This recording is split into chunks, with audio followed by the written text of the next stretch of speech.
Halo para penonton dimanapun kalian berada, selamat datang di channel Dango Inspirasi Uda Joni. Baiklah, hari ini kita akan membahas mengenai protein ya. Jadi protein itu ada yang bersumber dari hewani dan ada juga yang bersumber dari nabati.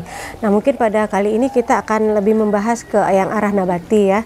Jadi protein nabati itu salah satu sumbernya itu contohnya adalah seperti tanaman serealia, ada juga yang mempunyai kandungan protein yang cukup tinggi seperti gandum ya. Jadi gandum itu meskipun dia sebagai sumber karbohidrat, tetapi beberapa jenis gandum yang diistilahkan dengan gandum keras, dia merupakan gandum dengan protein yang tinggi dibandingkan dengan gandum jenis lain. Jadi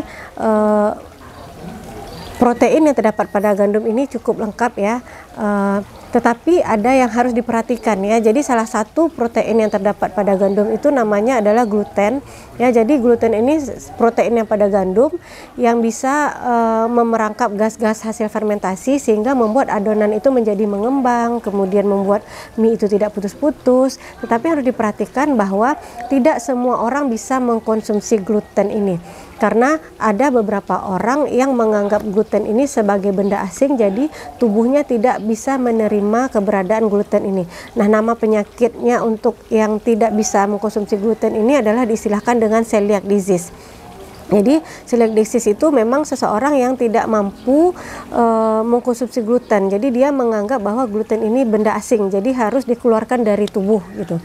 Jadi sama seperti misalnya kalau yang pada bayi ya, yang paling umum kita tahu ada laktosa intoleran. Jadi ada beberapa bayi yang tidak bisa mengkonsumsi laktosa yang ada pada susu sapi misalnya. Jadi makanya bayi dengan laktosa intoleran tidak bisa mengkonsumsi susu sapi biasa. Jadi akan mengakibatkan mereka menjadi diare. Nah, untuk antisipasinya bisa digantikan dengan susu yang berasal dari nabati, yaitu salah satunya adalah contohnya susu yang berasal dari kedelai. Jadi artinya kedelai itu merupakan tanaman ya, leguminosa juga merupakan sebagai sumber protein. Ya, jadi sumber protein itu bisa berasal dari serealia seperti gandum tadi, kemudian bisa juga serealia lain seperti jagung ya.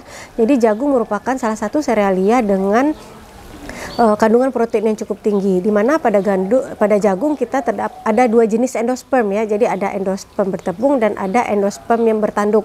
Nah, kenapa diistilahkan endosperm bertanduk? Karena pada bagian endospermnya, yaitu yang paling banyak pati, itu terdapat pula matriks protein penyusunnya, sehingga makanya ada dua jenis endosperm yang ada pada jagung. Jadi ada bagian yang lunak yang hanya pati saja kurang protein, kemudian ada yang endosperm yang bertanduk atau yang keras, itu pati dan dihubungkan dengan matriks protein. Makanya ada bagian yang keras dan ada bagian lunak yang terdapat pada bulir jagung. Kemudian sumber protein berikutnya adalah dari leguminosa, yaitu kacang-kacangan ya. Jadi kacang-kacangan seperti kacang kedelai, kacang pagar, kacang polong itu merupakan protein yang berasal dari nabati.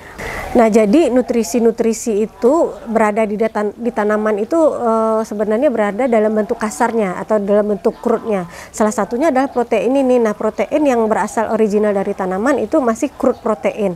Jadi dalam bentuk kasar ini tubuh akan membutuhkan energi yang lebih banyak untuk menghidrolisisnya. Jadi alangkah baiknya ketika kita mau mengkonsumsi tanaman atau sumber-sumber nabati sebagai protein, sebaiknya kita olah terlebih dahulu.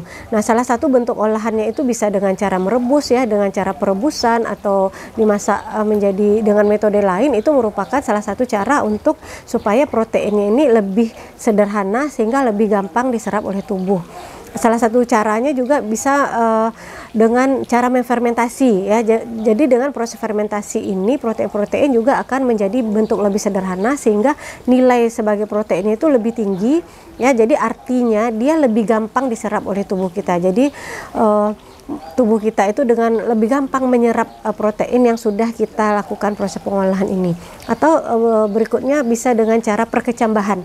Jadi seperti toge misalnya, atau kacang hijau yang kita kecambahkan. Nah, ini mempunyai nilai protein yang lebih tinggi. Jadi nilai proteinnya bukan berarti dia proteinnya meningkat, tidak, tapi nilai proteinnya meningkat karena dia sudah menjadi bentuk protein yang lebih gampang dicerna oleh tubuh.